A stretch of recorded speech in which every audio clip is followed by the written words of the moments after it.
आज हम विश्व के प्रारंभिक जनमानव के बारे में अध्ययन करेंगे।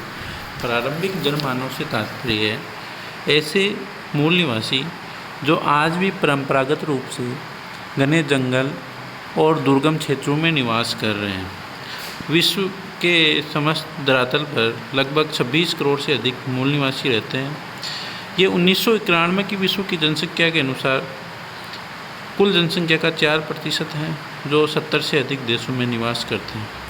विश्व के अधिकांश देशों में ऐसे लोग अल्पसंख्यक हैं, अर्थात इनकी संख्या बहुत कम है। जैसे ब्राज़ील और स्वीडन में इनका प्रतिशत कुल जनसंख्या के प्रतिशत की तुलना में मात्र 0.1% है।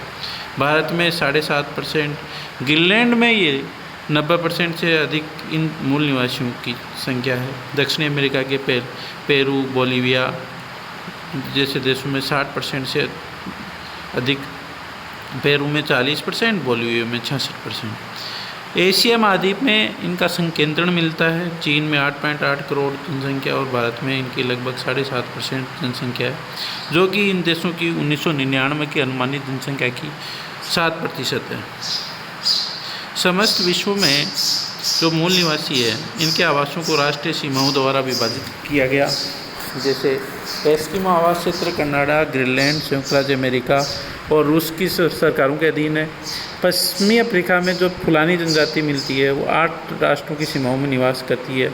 पपुआ लोग इंडोनेशिया की सरकार के अधीन है, जबकि इम्पोवा न्यू गिनी की सरकार का स्वामित्व है। मिजो तथा लुसाई जातियाँ भारत और म्यांमार दोनों सरकारों द्वारा शासित है। 50% मिजो म्यांमार की राष्ट्रीय सीमा में निवास करते हैं, 50% भारत में। विश्व के समस्त जो मूल निवासी हैं, उन्हें चतुर्थ विश्व की संज्ञा दी जाती है। ये लोग उन देशों के आदिवासियों के वंशज हैं जो आज पूर्णतः या आंशिक रूप से अपनी भूमि के अधिकार से वंचित कर दिए गए हैं, तथा उन देशों की राष्ट्रीय सरकारों में इनका सीमित प्रभाव रहता है। मूल निवासियों की विश्व परिषद ने इनकी जीवन शैली को प्रथमतः उन्नत औद्योगिकीकृत, द्वितीय समाजवादी गुट, तृतीय विकासशील देशों के निवासियों के से भिन्न बताया। प्रथम तथा द्वितीय और तृतीय विश्व के निवासियों का तो विश्वास भूमि लोगों की में है, जबकि जो चतुर्थ विश्व है, यहाँ के लोगों का विश्वास है व्यक्ति भूमि के लिए है में है। विश्व के जो मूल निवासी हैं, इनमें संस्कृति, धर्म, सामाजिक और आर्थिक संगठनों में असमानताएं और विविधताएं मिलती हैं। इनका आज भी बाह्य जगत से कम संपर्क है, और बाह्य जगत की जो लोग हैं, वहाँ बाह्य जगत के लोगों द्वारा इन लोगों का कई प्रकार से शोषण किया जाता है। कुछ विद्वानों का मानना है कि इन्हें आध्यात्मिक मूल्यों के साकार रूप में प्रस्तुत किया, जबकि कुछ इन्हें आर्थिक उन्नति के विकास में बाधा मानते हैं, क्योंकि ये लोग अपनी संस्कृति को संजोए रखना चाहते हैं, जीवित रहने के लिए संकल्पबद्ध हैं, तथा भूत और वर्तमान में इस उपनिवेशवाद से पीड़ित रहे हैं। जो मूल निवासी हैं, इनमें से कई लोग अपनी जो परंपराएं हैं उनके अनुसार जीवन यापन करना चाहते हैं, जबकि कुछ लोगों ने कल्याणकारी योजनाओं को स्वीकार कर लिया, और इनमें से कुछ कल कारखानों इत्यादि में कार्य करने लग गए, श्रमिक के रूप में कार्य कर रहे हैं। इन लोगों से भूमि से अपना निकट का सजीव संबंध बनाए रखा है। इनमें आदान प्रदान की भावनाएं मिलती हैं, तथा भूमि जो भरण पोषण करती है उसके प्रति ये लोग अपना आदर भाव प्रकट करते हैं। पिछले कई दशकों में चल रही विकास परियोजनाओं के परिणाम स्वरूप इन मूल निवासियों को बहुत अधिक हानि उठानी पड़ी।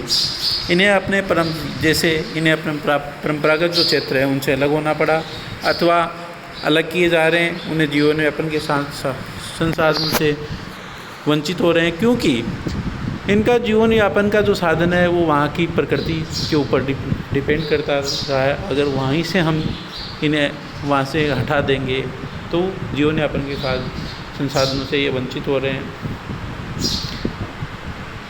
वहाँ से हटा के हम ऐसी जगह समायोजित करना चाह रहे हैं जहाँ वे अपने आप को बाहरी व्यक्ति महसूस करें। इन मूल निवासियों ने अपने क्षेत्र, भूमि और पर्यावरण को बचाने के लिए प्रतिवाद और विरोध भी किए, परंतु उसमें इन्हें अधिक सफलता नहीं मिली।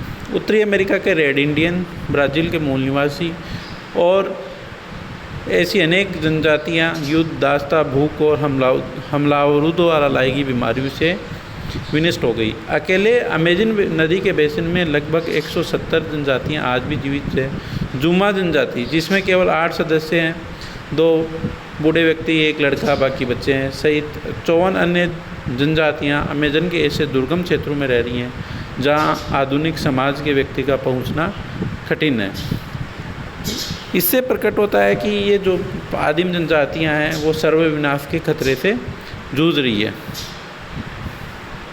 हम प्रारंभिक जनमानव तो हमारा आज का अध्ययन क्षेत्र है, उसमें अफ्रो एशियाई और ऑस्ट्रेलियाई महाद्वीप के विषुवरेखीय सवाना घास के मैदान, मरुस्थल, मानसून और टुंड्रा प्रदेशों के कुछ जो मूल निवासी हैं उनकी जीवन शैली, उनके द्वारा रह रहे जीवन संघर्षों इत्यादियों का अध्ययन करेंगे।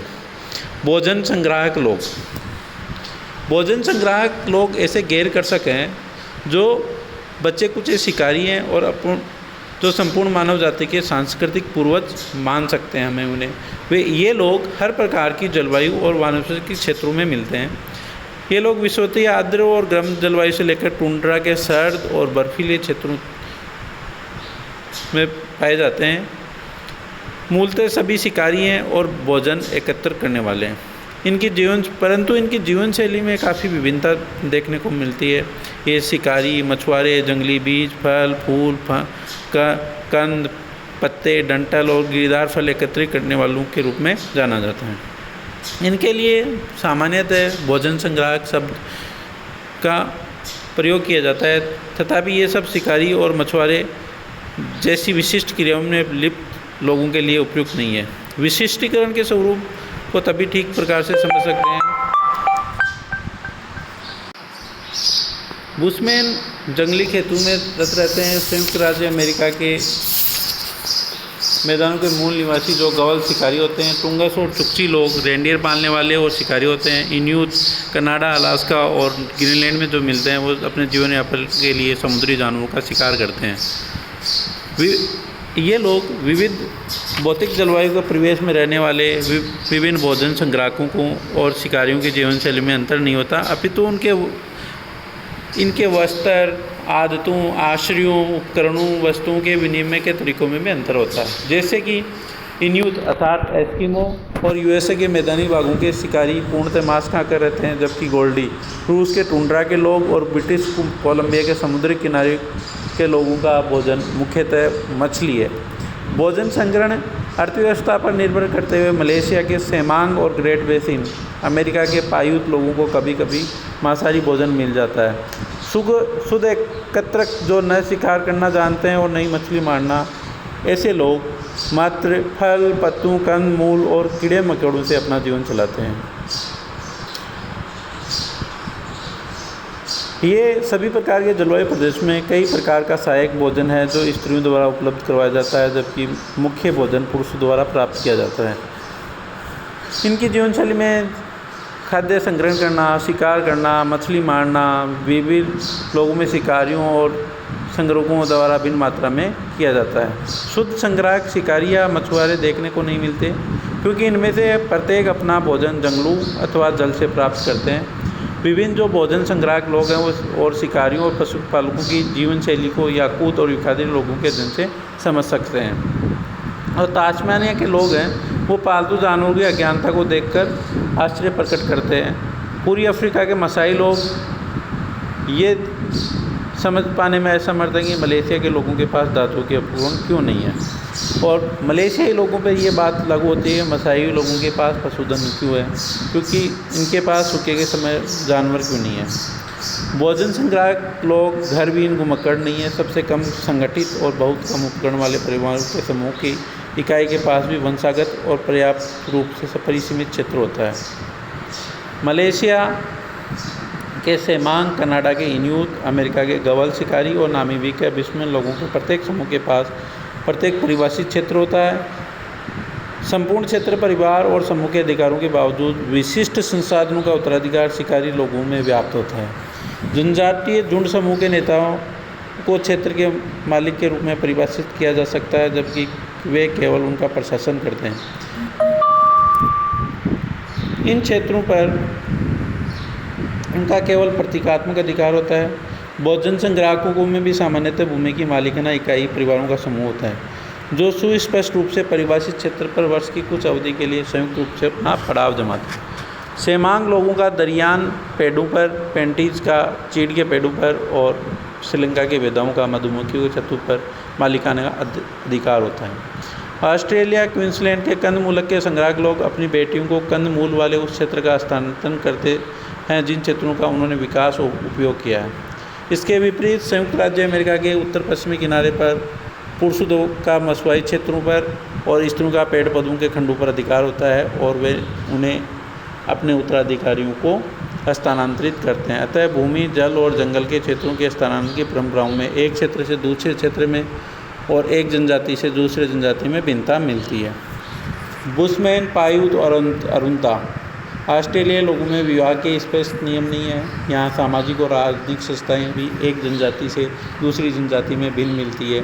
नेतृत्व साझा विश्वास स्वीकृति पर आधारित होता है और कड़े पैतृक सिद्धांत का विलयी प्रयोग किया जाता है। Thank you. आगे के चैप्टर में हम कोंगो बेसिन के पिग्मी जनजातियों की शारीरिक विशेषता, वहाँ की जलवायु, उनकी जीवन शैली, संस्कृति, निवास क्षेत्र और भोजन और उपकरणों के बारे में अध्ययन करेंगे।